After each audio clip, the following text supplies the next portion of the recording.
Welcome to another episode with The Hidden Medium. Hi, everyone. I'm so glad you're here. Your support means so much to me, and it's because of amazing listeners like you that I can dive deeper into this fascinating world of the paranormal. I hope to help answer some questions you may have and perhaps some questions you never knew you had. If you enjoy the content, don't forget to like this video, subscribe to the channel, and share it with your friends who might love it. If you do have a picture you would like to submit to me, you can email me at thehiddenmedium@gmail.com. Thank you for being part of this incredible journey. Let's unlock the mysteries of the universe together by diving into today's episode.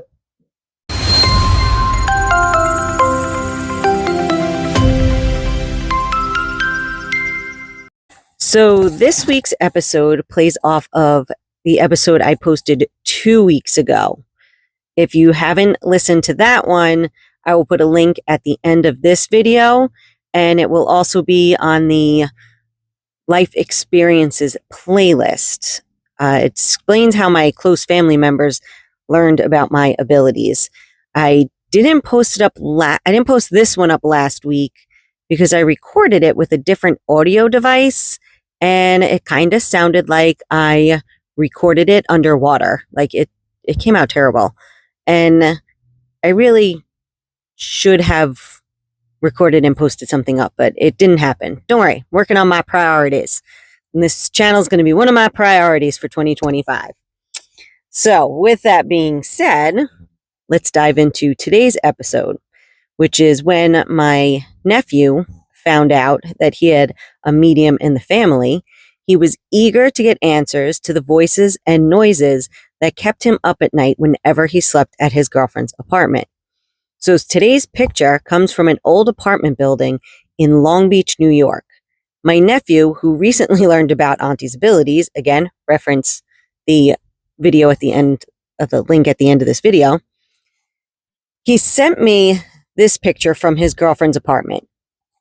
He claimed he would wake up at night because there was so much noise, talking just all around him. Oftentimes, he would wake up to figures looking at him. He reached out to me, and I asked him to take a picture of the apartment so I can focus my energies on it. So, what did my mind's eye see? A force field of sorts. The doorway straight ahead had this translucent film over it, as if at some time someone cast a spell to keep the energies or spirits of the house trapped in the kitchen. The weird thing was, no one in the kitchen minded, or they didn't even seem to notice. I asked my nephew to take a picture from inside the kitchen.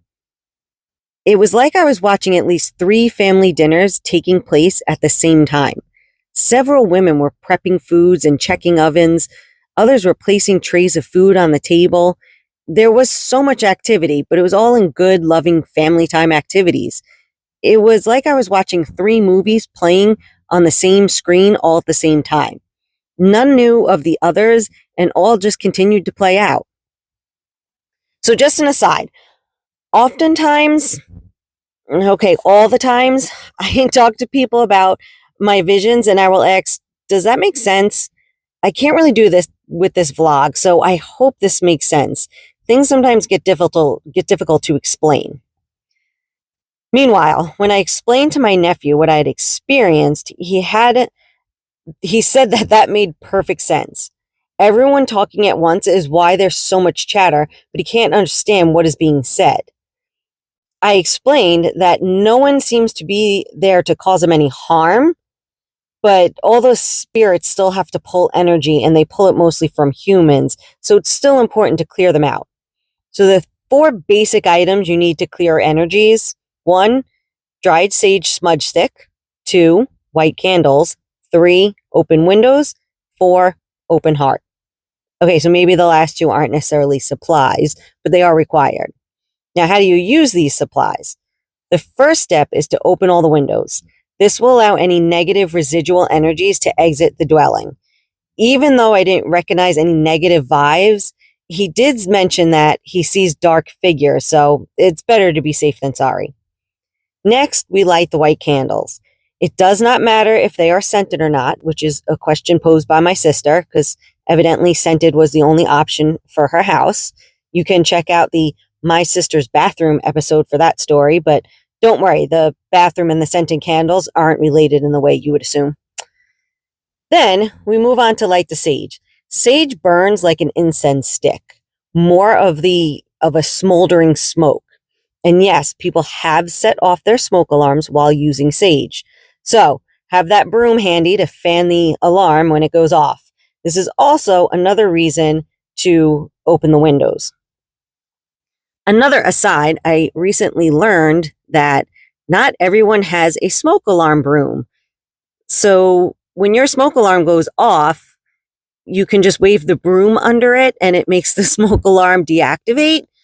I just realized I told someone to do it when their smoke alarm was going off and they were floored that it worked because evidently they've never burned food in their kitchen before, but it works. So that's where that comes from, in case you are one of the people that have never had to fan your smoke alarm before. Now, back to our process. With the sage smoke releasing into the atmosphere, open the windows and light the candles and speak from the heart. Explain to the spirits that their time on earth is complete, that they are able and worthy of crossing into their white light. They no longer have to be stuck playing out the same day or the same memory. Happiness awaits you on the other side of that light. Always speak from the heart. I believe whether you are speaking to the dead or to the living, from the heart will always be your best path, even if it might not be what someone wants to hear. So, in conclusion, I gave these instructions to a boy, so if he listens, and I hope he does, he will get the work done. I will be sure to update this vlog, maybe make a short to let you know how everything pans out. So that's my story. Thanks for listening.